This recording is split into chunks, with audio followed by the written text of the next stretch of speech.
तो मूवी की शुरुआत होती है 20 अप्रैल 1964 के एक केस से, यानी कि 1964 से, जब वॉरेंस ने अपनी पैरानॉर्मल इन्वेस्टिगेशन जर्नी खाली शुरू करी थी। एक एंटीक्स और विंटेज शॉप पर वो होते हैं जहाँ पर विक्टोरिया नामक लड़की ने वॉरेंस को बुलाया हुआ था। विक्टोरिया बताती है कि यहाँ पर मेरे पिता को स्टोर रूम में कुछ आवाजें सुनाई दिया करती थी और एक दिन अचानक से उन्होंने खुद को लटका लिया, खत्म कर लिया। अब शुरुआत में तो विक्टोरिया को पैरानॉर्मल चीजों पर यकीन नहीं था, लेकिन कुछ दिन के सन्नाटे के बाद विक्टोरिया को अजीब सी आवाजें आने लगी। उसको ऐसा लगता था कि स्टोर रूम से कोई उसको पुकार रहा है। अब बस लोरेन सीधा स्टोर रूम में जाती है जहाँ पर उसको एक एंटीक और एंशिएंट मिरर दिखाई देता है जो कि दिखने से ही इविल लग रहा था। उसके ऊपर 4 अजीब से छोटे छोटे बच्चों के क्रीचर्स बने हुए थे। खैर, गौर करने वाली बात यह होती है कि लोरेन यहाँ प्रेग्नेंट थी। अब लोरेन को यहाँ पर अचानक से कुछ महसूस होता है और जैसे ही वो शीशे को छूती है तो लोरेन को पता लगता है कि यहाँ पर एक स्पिरिट है जो कि डरी हुई है। लेकिन तभी लोरेन को एक इविल चीज भी महसूस होती है। शीशे पर अचानक से क्रैक का निशान बन गया था और लोरेन को अपने बच्चे और खुद का भविष्य महसूस होता है। ग्लिम्सेस दिखाई देते हैं। इट वॉज लाइक कि बेबी को इस डिमोनिक शक्ति ने काइंड ऑफ मार्क कर दिया था।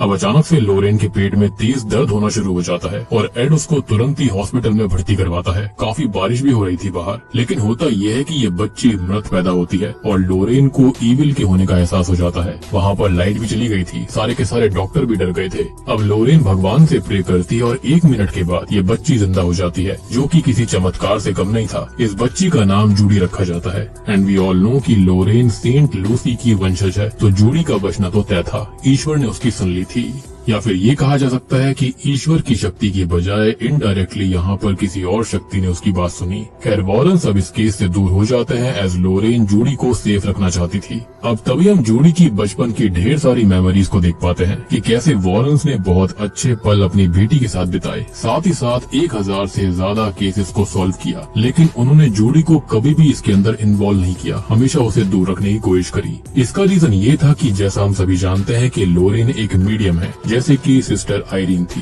तो जूडी के पास भी बचपन से ही भूतों को, स्पिरिट्स को, इविल और पास्ट मोमेंट्स को देखने की शक्ति थी। वो डरती डरती अपनी माँ के पास आती है कि उसको डरावनी चीजें दिखाई देती हैं। तो लोरेन उसको एक चीज सिखाती है, अक्कड़ बक्कड़ बम्बे वो, ऐसा बोलो और ये सब रियल नहीं होता तो ये चीजें दूर भाग जाएंगी, जिससे कि जूडी रिलैक्स हो जाती है और यही चीज वो बड़े होने तक भी करती रहती है।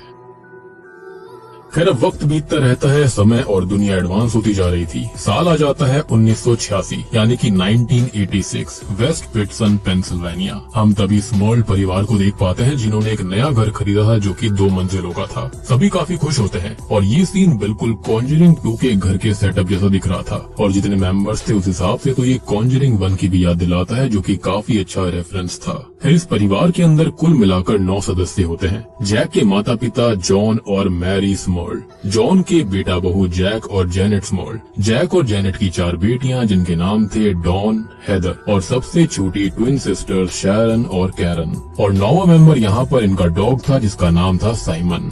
अब हेदर का बर्थडे होता है और उसके दादाजी जॉन ने उसके लिए एक एंटीक मिरर परचेज किया था जो कि शॉकिंगली शुरुआती सीन वाला, यानी कि लोरेन वॉरेन वाला ही मिरर था। इनफैक्ट वो क्रैक आज तक वहीं पर मौजूद था and it was very creepy as well. John ने ये कहा कि ये काफी सस्ते में उसको मिल गया, एज जो लोग इसको बेच रहे थे ये उनकी गाड़ी में आया नहीं। बट वी ऑल नो कि वो लोग पक्का इसको रिड ऑफ करने की कोशिश कर रहे थे, क्योंकि ये मिरर जहाँ भी जाता होगा वहाँ पर कुछ न कुछ तबाही लाता होगा। अब हेदर केक कट करने ही वाली थी, लेकिन कैंडल्स तभी अचानक से कोई और ही बुझा देता है और सीलिंग टूटकर नीचे गिर जाती है, जिससे कि हेदर को काफी चोट आई थी। यानी कि इविल ने आते ही अपनी शक्ति दिखा दी, बिल्कुल भी इंतजार नहीं किया। और बाकी मूवीज के अंदर ये चीजें धीरे धीरे होती हैं, लेकिन यहाँ पर ये अचानक से हो गया था। खैर, तभी हमको एक वार्निंग दिखाई जाती है कि ये अब तक की सबसे खतरनाक सच्ची घटना है वॉरेंस की, जिसने की वॉरेंस का करियर तक खत्म कर दिया था। एनीवेज, अब हम वॉरेंस को देखते हैं जो कि अपना एज यूजुअल लेक्चर दे रहे थे अबाउट एनाबेल। लेकिन हम देखते हैं कि ऑडियंस में जूडी के साथ कुछ और बच्चे भी थे जो कि इनडायरेक्टली वॉरेंस का मजाक बनाकर चले जाते हैं। क्योंकि जमाना काफी फॉरवर्ड हो रहा था तो लोगों को इन चीज पर यकीन नहीं था।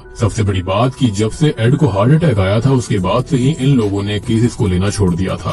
खैर, अब वॉरेंस मिलकर डिनर करने जाते हैं, लेकिन अचानक से जूडी और लोरेन दोनों को महसूस होता है कि कुछ तो जाग गया है। सडनली हॉन्टिंग बढ़ जाती है और जूडी के कंधे पर से किसी एंटिटी का हाथ आता है, जिसको देखकर माँ बेटी दोनों डर गई थी, लेकिन वो शांत रहने की कोशिश करती हैं। दोनों ही अक्कड़ बक्कड़ वाला मंत्र गाती हैं और माँ बेटी दोनों ही इन चीजों को अवॉइड करने की कोशिश में थी, क्योंकि वो नहीं चाहती थी कि वो किसी भी इविल से टक्कर लें। मीनवाइल स्मर्ल हाउस के अंदर सूजी नाम की डॉल खुद पे खुद आवाज करने लगती है, जो कि ट्विन सिस्टर्स की डॉल थी। तभी जैनेट जो होती है वो कपड़े धो रही होती है, लेकिन अचानक से बेसमेंट के अंदर उसे किसी की प्रेजेंस महसूस होती है। ये डॉल भी उसको डरा रही थी अपने रूम के अंदर। फिर जब जैनेट जो होती है वो फोन पर किसी से बात कर रही थी तो कोई पेंट्री से फोन की वायर को खींचने लगता है। जैनेट को लगता है कि बच्चियां होंगी, लेकिन बच्चियां तो दूसरी साइड खेल रही थी। अब अचानक से फोन कोई अंदर खींच लेता है, लेकिन जब जैनेट लाइट को ऑन करती है तो वहाँ कोई नहीं था, जिससे कि जैनेट वॉज रियली स्केयर्ड। अब अगली हॉन्टिंग होती है ट्विन सिस्टर्स में से एक के साथ में। सूजी डॉल अचानक से हवा में लेविटेट करती है, जिसके पीछे किसी बूढ़ी दादी का भूत था, जिससे बच्ची डर कर भाग जाती है। अब जैक तभी रात में काम से वापस आता है और इस हॉन्टिंग के बारे में बच्ची सबको बता रही थी, लेकिन कोई भी उसकी बात नहीं मानता। लेकिन जैनेट अंदर अंदर जानती थी कि यहाँ पर कुछ तो है। सबको लग रहा था कि दादी ने ऐसा मजाक किया होगा, लेकिन हम जानते हैं कि ऐसा कुछ नहीं था। वो बूढ़ी महिला का भूत कोई और ही था। तभी हम हैदर और डॉन को देखते हैं, जो कि आपस में बातें कर रही थी। हैदर बताती है कि उसको ये शीशा पसंद नहीं है। जब से यहाँ पर आया है तब से कुछ न कुछ दिक्कत हो रही है। तो डॉन उल्टा हैदर का ही मजाक बनाती है कि वो भी बिल्कुल ऐसी ही दिखती है, यानी कि मिरर के ऊपर बने हुए लोगों की तरह। लेकिन मजाक उड़ाने के बावजूद भी बीइंग अ सिस्टर वो हैदर की हेल्प करती है और मिरर को रात में ही उठाकर बाहर कचरे के ढेर में फेंक देती है। इनको ये लगा कि मिरर जब से आया है तब से ही बुरी चीजें घटित हो रही थी। खैर अब अगली सुबह जब सभी नाश्ता कर रहे होते हैं सब काफी खुश थे, लेकिन तभी होता यह है कि बाहर कचरे वाली गाड़ी आती है, जो कि इस मिरर को ले जाने लगती है। अब जैसे ही कूड़े वाले ट्रक का ट्रंक बंद होता है तो ये मिरर पीसेस में टूट जाता है। लेकिन वी ऑल नो कि ईविल ऐसे नहीं जाता। अचानक से डॉन जो होती है उसको खून की उल्टियां होने लगी थी और जो मिरर के टुकड़े टूटे हुए थे वो उसके मुंह से बाहर आना शुरू हो जाते हैं। यानी कि ईविल उसको यहाँ पर इनडायरेक्टली टॉन्ट कर रहा था कि वो उसकी शक्ति के आगे कुछ भी नहीं है और वो ज्यादा ओवर स्मार्ट न बने। और स्मर्ल परिवार तुरंत ही डॉन को लेकर हॉस्पिटल भागता है और ये पहला ऐसा पल था जिससे कि स्मर्ल परिवार को यकीन होने लगा था कि इस घर के अंदर जरूर कोई ईविल शक्ति मौजूद है। खैर अब तभी हम एड को हॉस्पिटल में देखते हैं, जहाँ पर डॉक्टर क्लियरली बताते हैं कि एड अब एक और हार्ट अटैक सहन नहीं कर पाएगा। उसको अपना लाइफस्टाइल फूड चेंज करना होगा। लेकिन एड बीइंग एड डॉक्टर के नहीं सुनता। अब जूडी जो होती है वो अपने माता पिता को अपने बॉयफ्रेंड टोनी के बारे में बता चुकी थी कि वो बर्थडे पार्टी में आएगा और 6 महीने पहले से वो डेट कर रहे हैं, लेकिन एड इससे इतना खुश नहीं होता। अब तभी एड के बर्थडे का दिन आ जाता है। घर में एक बड़ी पार्टी थी। जूडी और टोनी एक साथ आते हैं, जहाँ पर टोनी काफी घबराया हुआ सा लग रहा था। अब हम पार्टी के अंदर फादर गॉर्डन को भी देख पाते हैं, जो कि वॉरेंस के काफी करीब थे। जूडी को वो खुद की बच्ची भी मना करते। अब जूडी अपने माता पिता से, फादर गॉर्डन से टोनी को मिलवाती है और हमको पता चलता है कि टोनी पहले पुलिस में था, लेकिन कुछ ऐसा हुआ जिसकी वजह से उसने नौकरी छोड़ दी और फिलहाल वो नौकरी की तलाश में था। अब हम एड को देखते हैं, जो कि कुछ लोगों को अपना म्यूजियम दिखा रहा होता है, लेकिन टोनी दूर से ये देखकर काफी डर सा गया था, ऐसी फैमिली थोड़ी सी अलग थी। तभी जूडी रूम के अंदर अकेली बैठकर अपने पास्ट की फोटोज देख रही होती है, बचपन को देख रही होती है। लेकिन तभी उसको रॉकिंग चेयर दिखाई देती है, जो कि हिल रही थी और उस पर एनाबेल डॉल थी। जूडी फिर से खुद को शांत करती है कि तभी टोनी आकर उसको संभालता है। अब टोनी और जूडी किस करते हैं कि तभी वहाँ पर लोरेन आ जाती है, जिससे कि माहौल काफी शर्मा शर्मी का हो गया था। अब लोरेन जो होती है वो टोनी को असल में टेनिस टेबल खेलने के लिए बुलाने आई थी। अब टोनी तो एड के पास चला जाता है, लेकिन लोरेन जूडी से बात करती है कि बात क्या है, आजकल हॉन्टिंग्स इतनी फ्रिक्वेंटली क्यों हो रही हैं, वो भी इतनी खतरनाक। लेकिन जूडी कुछ नहीं बोलती। लेकिन लोरेन वार्न करती है कि बेटा इन चीजों से दूर रहो, ये जिंदगी खराब कर देती है। इवन लोरेन खुद आज तक पछता रही है और ये चीजें माइंड को मैसअप कर देती हैं। अब तभी बाहर हम एड और टोनी को टेबल टेनिस खेलते हुए देखते हैं, जहाँ पर एड जो होता है वो टोनी को 3 पॉइंट से हरा देता है। लेकिन एड की हालत काफी खराब हो गई थी, उसका हार्ट काफी कमजोर हो चुका था। खैर अब जूडी थोड़े समय के लिए बाहर जाती है, लेकिन तभी हम टोनी को वॉरेन से बात करते देखते हैं कि वो जूडी से बहुत प्यार करता है, शादी के लिए रिंग लेकर आया है, प्रपोज करना चाहता है। लोरेन तो रिंग देखकर काफी खुश थी। इनफैक्ट उसने टोनी का हाथ भी टच किया था। मे बी शी फेल्ट कि सच में टोनी उसकी बेटी से काफी प्यार करता है and she was ready for marriage. लेकिन एड अभी भी स्केप्टिकल था। टोनी बताता है कि उसने रिंग बहुत जल्दी खरीद ली थी जब वो जूडी से मिला था, उसको पता था कि शी इज द वन। लोरेन तो काफी शर्मा रही होती है, खुश भी होती है कि उन्होंने भी तो ऐसी ही शादी करी थी। लेकिन एड अपनी बच्ची को लेकर चिंतित था। ऑब्वियस सी बात है, जो बचपन में हुआ था उसके बाद से वो अपनी बेटी से बहुत ही ज्यादा प्यार करता था। खैर अब अचानक से ही हम कॉन्जरिंग 1 के एक कैरेक्टर मैक्स को देखते हैं, जो कि जूडी के साथ था। और अब बस जूडी के आते ही रिंग किसी तरह से नीचे गिर जाती है और माहौल ना चाहते हुए भी प्रपोजल वाला बन गया था, जिससे कि जूडी खुश होकर तुरंत ही हाँ कर देती है। वो कब से इसी पल का इंतजार कर रही थी। लेकिन जो एड होता है वो अभी भी खुश नहीं होता। तभी हम फादर गॉर्डन को वॉरेंस के यहाँ से विदा लेते देखते हैं, लेकिन फादर गॉर्डन पार्टी में खास बात करने के लिए आए थे और वो थी स्मर्ल परिवार के बारे में। वो काफी महीनों से हॉन्टिंग्स को झेल रहे थे और स्मर्ल परिवार ने किसी प्रीस्ट से बात करी थी। फिर उन्होंने फादर गॉर्डन को बताया। देन वो वॉरेंस के पास आए हैं। एड तो यहाँ पर तैयार हो गया था, लेकिन लोरेन इसके लिए साफ इनकार कर देती है कि वो इन सब में इन्वॉल्व नहीं होंगे। अब निराश होकर फादर गॉर्डन को वहाँ से जाना पड़ता है, ये कहते हुए कि वो इस बारे में सोचे जरूर। फिर अब सीन सीधा स्मर्ल परिवार के घर की तरफ आता है, जहाँ पर अब दिक्कत काफी बढ़ गई थी। जैक जो होता है वो अब सेम तरह से रात में घर वापस आता है, लेकिन अब उसका फेस उतरा हुआ था। पूरा परिवार डर चुका था। डॉन पिछले वॉमिट वाले हादसे के बाद से काफी डर चुकी थी। वो अपने पिता पर भी चिल्ला देती है कि वो होटल में या फिर कहीं और क्यों नहीं रह सकते, लेकिन उनके पास इतने पैसे भी नहीं थे और ये ईविल शक्ति उनको कहीं भी जाने नहीं देती। लेकिन सबसे बड़ी बात ये थी कि ये ईविल उनको बस नुकसान पहुंचा रहा था, डरा रहा था, मार नहीं रहा था, क्योंकि मारना होता तो वो कब का खेल खत्म कर देता। एनीवेज अब रात में जब सब सो रहे होते हैं तो अचानक से ही जैक को कोई ईविल शक्ति हवा में लेविटेट करने लगती है। उसका गला भी चोक करने लगती है और ये जो सीन था वो बिल्कुल कॉन्जरिंग 1 के बैथशेबा वाले सीन से मिलता है। खैर तभी हैदर अपने बर्थडे वाले दिन की और कंफर्मेशन वाले दिन की वीडियो टेप देख रही थी, तो वो पॉज कर देखती है, जिससे उसको अपने साइड में एक एंटिटी दिखती है जिसने वो कैंडल्स बुझाई थी। और बस अब क्या था, ये जो एंटिटी होती है यानी कि ये बड़े बालों वाला आदमी एक कुल्हाड़ी लेकर हैदर को काटने आने लगता है। हैदर बहुत तेज चिल्लाती है। अब ऊपर जैनेट उठती है तो देखती है कि जैक को कोई खत्म कर रहा था। खैर अब जैनेट जो होती है वो जैक को बचाती है और नीचे आ रही आवाजों के चलते वो सभी हैदर को देखने जाते हैं। हैदर काफी डर गई थी और बस तभी जले पे नमक छिड़कने के लिए डॉन सभी को टॉन्ट करती है कि अब सबके साथ हुआ तब यकीन हुआ कि मैं झूठ नहीं कह रही थी। और बस अब क्या था, जैनेट और जैक मीडिया में चले जाते हैं, जिससे कि ये केस आग की तरह हर जगह फैल जाता है। सबको बताया जाता है कि किस तरह से एक परिवार जो है उसके अंदर इस तरह की हॉन्टिंग्स होती हैं और वो लोग रोज मौत जैसा मंजर झेल रहे हैं।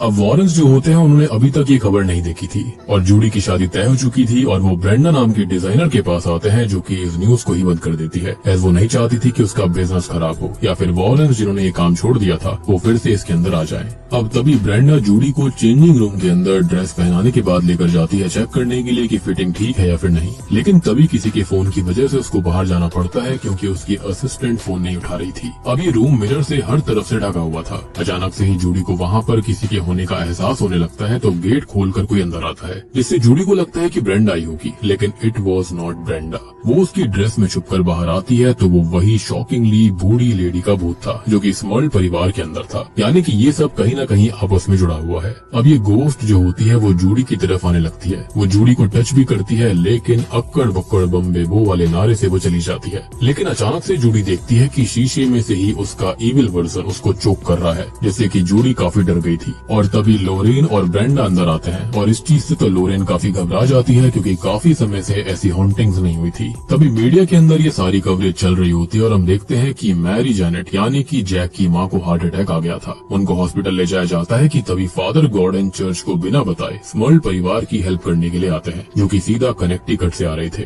वो बेसमेंट में जाकर होली वाटर छिड़कते हैं तो वाटर जो होता है वो तुरंत ही इवेपोरेट हो जाता है, जो कि कंफर्म करता है कि यहाँ पर कुछ तो इविल था, जिससे कि उनको कुछ तो दिखाई देता है। वो डरते हुए बाहर आते हैं और ये बोलते हैं कि यहाँ पर बहुत ही इविल चीज है और उनको तुरंत ही बिशप से मिलकर इस केस को सॉल्व करना होगा, क्योंकि ये चीज बहुत ही डेंजरस है। वो वापस आने का वादा करके सीधा बिशप मकैना से मिलने आते हैं और उनकी एंट्री चर्च के अंदर बिल्कुल एक्सॉर्सिस्ट मूवी जैसी होती है, जो कि काफी बढ़िया भी थी। इस मूवी के अंदर काफी सारी मूवीज के एलिमेंट्स डाले गए हैं, जो कि अगर आप ट्रू हॉरर फैंस हो तभी आप उसको समझ पाओगे।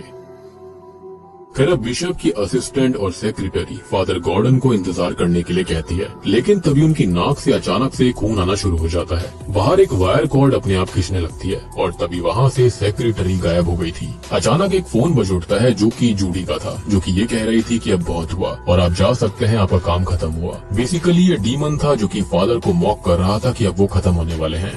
और बस अचानक से पूरा रूम बंद होकर वहाँ पर अंधेरा हो जाता है। अब वहाँ पर गेट पे जो नॉब होता है उसके ऊपर होली क्रॉस बना हुआ था, जो कि खुद पे खुद उल्टा हो जाता है, जो कि डीमन के अंदर आने का एक हिंट होता है, यानी कि ये डिमोनिक शक्ति काफी पावरफुल है। ये डिमोनिक एंटिटी अब फादर की ओर बढ़ती है। फादर अपना होली क्रॉस उठाकर उसको रोकने की कोशिश करते हैं, लेकिन अचानक से क्रॉस जल जाता है। फादर का हाथ भी जल गया था और अब फादर पोजेशन में आ जाते हैं। तभी फादर गॉर्डन उसी टाइट हुई वायर कॉर्ड से खुद को लटका कर खत्म कर लेते देखते हैं जो कि सभी के लिए काफी शॉकिंग था। मीनवाइल एड जो होता है वो अपने म्यूजियम की हर चीज टोनी को दिखा रहा था कि ये सब उनकी जिंदगी भर की कमाई है। वो इन ईविल को इन सभी आर्टिफैक्ट्स के अंदर कैद रखते हैं, जो कि ऐसी चीज है जैसे कि किसी जिन को बोतल के अंदर रखना, और इससे ही वो सेफ रह सकते हैं, क्योंकि अगर इनको तोड़ दिया गया तो ईविल किसी और को अपना शिकार बनाएगा। और इन सब चीजों को डेली ब्लेस किया जाता है ताकि ये डिमोनिक एंटिटीज यहीं पर शांत रहें। अब टोनी जो होता है वो हैरान रह गया था कि वॉरेंस ने 1000 से ज्यादा केस सॉल्व किए हैं। अब अचानक से लोरेन और जूडी वहाँ पर आती है, जो कि ये बताती हैं कि फादर गॉर्डन अब नहीं रहे।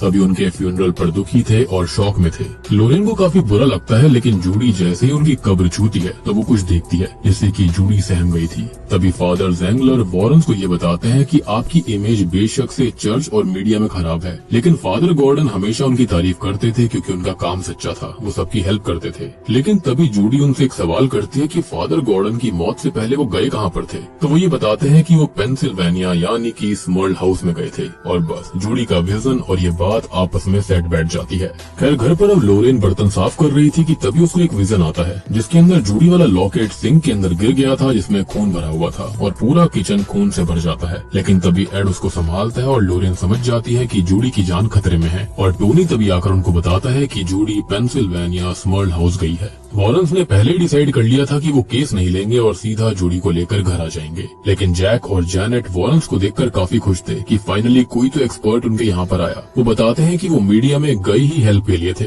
लेकिन उल्टा सभी उनको गलत समझने लगे। प्लीज हमारी हेल्प करो। लेकिन जूडी को लेकर वॉरेंस वहाँ से जाने लगते हैं, लेकिन जूडी रुक जाती है। वो अपनी माँ को समझाती है कि आप आज तक सबको बचाते आए, तो इन सबको क्यों नहीं। इनकी हालत देखिए। पहले वो नहीं समझ पाई थी कि वो सब ऐसा क्यों करते हैं, लेकिन आज इस परिवार को उनकी जरूरत है और जूडी इस चीज को समझती है। फादर गॉर्डन भी आखिरी टाइम यहीं पर आए थे और उनकी मौत का राज यहीं पर दफन है और उनके लिए उनको ये करना पड़ेगा और वो कुछ तो बताना चाहते थे। और बस ये सुनते ही वॉरेंस रेडी हो जाते हैं स्मर्ल परिवार की हेल्प करने के लिए। यानी कि मूवी 1.25 घंटा चलने के बाद में यहाँ पर शुरू होता है असली केस। उससे पहले तो खाली बेस लाइन ही बनाई जा रही थी, जो कि मुझे लगता है इस मूवी का सबसे बड़ा लेट डाउन है। खैर जो होता है अब एज यूजुअल अपना रिकॉर्डर सेट करता है और स्मर्ल परिवार सब कुछ शुरुआत से बताता है कि हुआ क्या था। जूडी टोनी को बताती है कि उसने मौत देखी है और यहाँ पर कोई तो शक्ति है जो कि चाहती है कि जूडी यहीं पर रहे। और अब हमको समझ आ रहा था कि स्मर्ल परिवार अब तक जिंदा क्यों था, क्योंकि जो डीमन है वो बस जूडी को और वॉरेंस को यहाँ पर लाना चाहता था।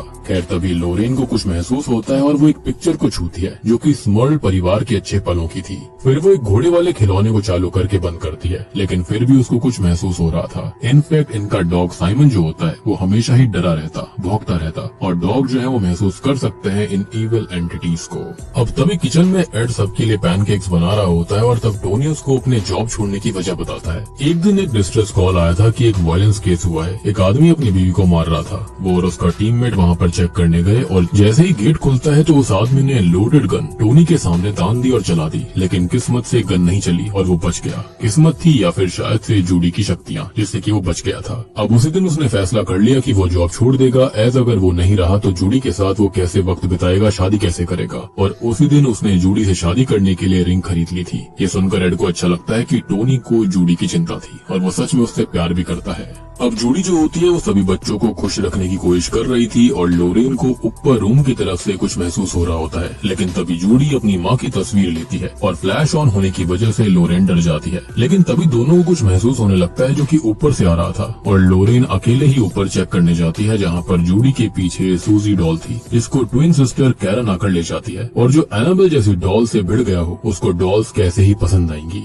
एनीवेज लोरेन बेड पर चेक करती है तो कोई एंटिटी थी जो कि यहाँ पर चादर के अंदर अपने हाथ दिखाते हुए चली जाती है। तभी हम एक चीज पर गौर करते हैं कि गेट पे 3 स्मॉल सी थ्रू स्क्वायर्स बने हुए थे, जो कि दर्शाता है कि बड़ा गेट यानी कि कॉन्जरिंग 4 के अंदर 1, 2 और 3 भी है, यानी कि ये मूवी सबसे भयानक है अब तक की। अब तभी लोरेन अचानक से बेसमेंट में जाती है जहाँ पर उसको कुछ महसूस हुआ था और लोरेन जो होती है वो सारा मांजरा समझ जाती है कि आखिर इस घर में हो क्या रहा है। लोरेन एड को बताती है कि इस घर में 3 आत्मा है। कहानी ऐसी है कि इस घर के अंदर एक लेडी और उसकी माँ और उस लेडी का पति था, लेकिन पति बहुत जुल्म करता था तो उस लेडी का अफेयर किसी से हो गया। जब ये बात उस आदमी को पता लगी तो उसने एक कुल्हाड़ी की मदद से माँ और बेटी दोनों को खत्म कर दिया। बेसिकली ये प्रेत आत्माएं हैं और वो आदमी खुद भी खत्म हो गया था। और यही लंबे बाल वाली स्पिरिट हमने देखी थी जिसने हैदर के ऊपर कुल्हाड़ी से हमला किया था। और जो कुछ हादसे हुए थे वो बेसमेंट के अंदर ही हुए थे, यानी कि वहीं पर इनको मारा गया था। लेकिन एड ये कहता है कि तो इसमें कौन सी बड़ी बात है, प्रेत आत्माओं को तो वो तुरंत ही खत्म कर सकते हैं, कितनी प्रेत आत्माओं को उन्होंने शांत किया है। लेकिन लोरेन ये कहती है कि ये बात पूरी नहीं है। ये जगह पहले एक खेत हुआ करती थी और ये 3 स्पिरिट्स तो खाली कठपुतलियां हैं।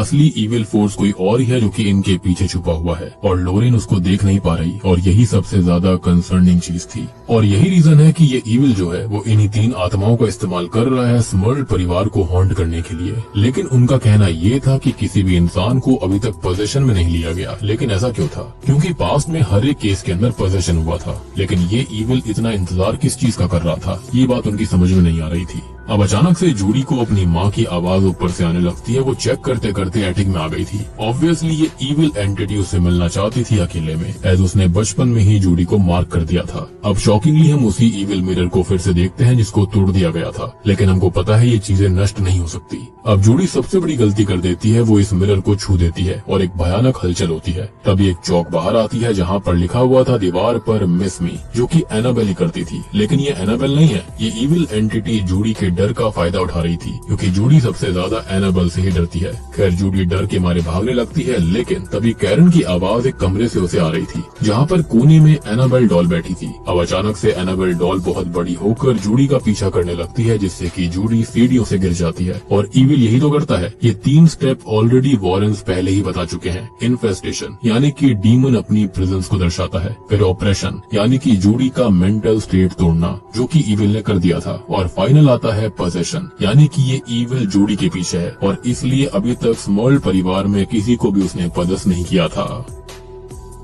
वॉरेन्स जो होते हैं जूडी को संभालते हैं और जूडी बताती है कि एटिक में कुछ तो है माँ। और जैसे ही वॉरेन्स चेक करते हैं तो उनके होश उड़ जाते हैं कि जिस इविल से आज तक वो बचते आ रहे थे वो वापस आ गया, उसने उसको ढूंढ लिया। और लोरेन इस मिरर को फिर से टच करती है, लेकिन इस बार लोरेन का ये कहना था कि नहीं, कुछ तो गलत है, ये मिरर अब पहले जैसा नहीं रहा। यानी कि कुछ तो था जो कि इस मिरर के बारे में बदल गया था, यानी कि उसको वहाँ पर वो इविल प्रेजेंस अभी महसूस नहीं हो रही थी। अब तभी वॉरेन्स जो होते हैं वो जूडी की और इस शापित इविल मिरर की कहानी बताते हैं। असल में वॉरेन्स के साथ जब ये सब अपने करियर की शुरुआत में हुआ था तो वो डर गए थे और वहाँ से भाग गए। विक्टोरिया का क्या हुआ उनको कोई भी आइडिया नहीं है, यानी कि उन्होंने उसकी हेल्प नहीं करी थी।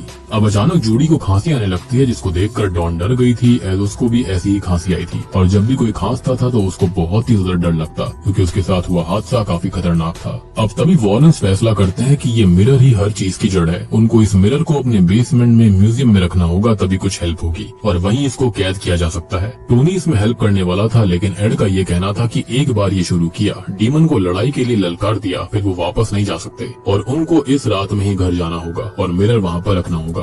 ये काम टोनी, जैक और एड करने वाले थे और ये रात बहुत ही अलग होने वाली थी। सब कुछ सेट हो चुका था, इनफैक्ट इविल भी रेडी था लड़ने के लिए। एड बताता है कि हाथों में ग्लव्स पहनना होगा और इस मिरर में बिल्कुल भी किसी को नहीं देखना है और शांति से इसको बाहर ले जाना होगा। अब यहाँ पर साइमन डॉग भी अचानक से भौंकने लगता है, क्योंकि उसको अंदाजा हो गया था कि यहाँ क्या होने वाला है। अब जैसे ही जैक और एड मिरर को लेकर जा रहे थे तो ये मिरर बहुत भारी हो जाता है, एज इविल यही करता है, हर मुमकिन कोशिश करता है इनको रोकने की। तभी जूडी की भी तबीयत काफी बिगड़ने लगती है। वो कहती है कि मुझे ठीक नहीं लग रहा। अब टोनी कार शुरू करना चाहता था, लेकिन कार शुरू नहीं होती। मीनवाइल मिरर का कपड़ा हट जाता है, बेल्ट भी खुल जाती है और जैक इस मिरर में देख लेता है, जिससे कि उसको महसूस होने लगता है कि इविल यहाँ पर आ चुका है। जिसके चलते जैक नीचे गिर पड़ा था और मिरर को अकेले एड नहीं संभाल पाता और बस मिरर जैक के पैर पे नीचे आकर गिरता है। अब बाहर टोनी किसी तरह से कार चालू करके यहाँ पर लेकर आता है, लेकिन तभी यहाँ पर रहने वाली बूढ़ी दादी की आत्मा सामने आ जाती है, जिससे कि कार ठुक जाती है और टोनी को पहली बार किसी स्पिरिट की मौजूदगी का एहसास हुआ था।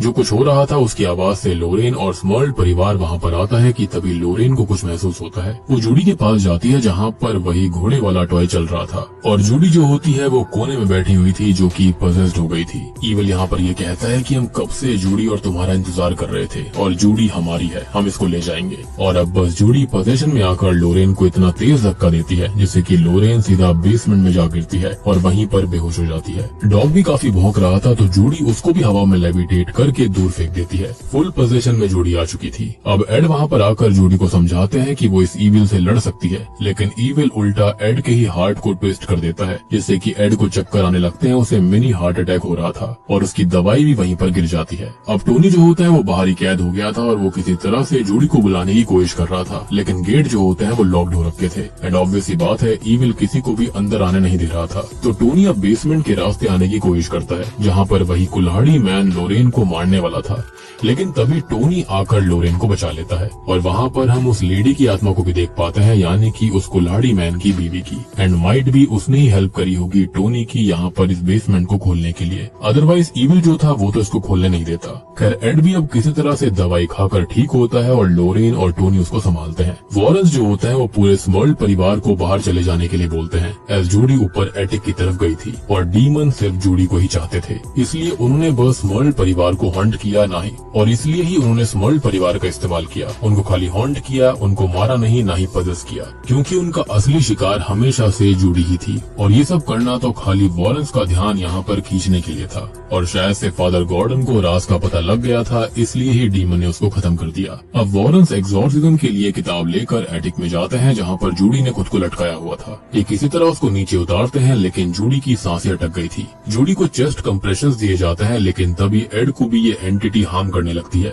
लोरेन क्लियरली अपने कंधे पर इस डिमोनिक शक्ति के हाथ को देख पा रही थी, लेकिन भगवान के आशीर्वाद से जूडी और एड ठीक हो जाते हैं। अब अचानक से मिरर हवा में लेविटेट होने लगता है और बहुत जोर से घूमता है। अब एड जो होता है वो एग्जॉर्सिज्म शुरू करता है, लेकिन इस ईविल ने मिरर के नीचे टोनी को दबा दिया था। अब एड की जो बाइबल होती है वो जलने लगती है और उसी का ईविल रूप उसको चुप रहने के लिए बोलता है, लेकिन एड जो होता है उसने हार नहीं मानी और वो जलती हुई बाइबल को मिरर पे लगा देता है, जिससे कि ईविल तड़पने लगा था और सबको खिड़की के जरिए बाहर फेंकने की कोशिश में लग जाता है, क्योंकि वो जूडी को अपने साथ लेकर जाना चाहता था। अब एड और टोनी जो होते हैं वो जूडी और लोरेन को बचाने की कोशिश में लगे हुए थे, लेकिन जूडी और लोरेन हिम्मत करते हैं कि अब अक्कड़ बक्कड़ बम्बे बो से कुछ नहीं होगा और अब वो इस एंटिटी का सामना करेंगे। और बस दोनों ही अपना हाथ मिरर पे लगा देती हैं और किसी तरह से इस एंटिटी को ये सब मिलकर बैनिश कर देते हैं, जिसके बाद इस मिरर को वॉरेंस के म्यूजियम के अंदर रख दिया जाता है।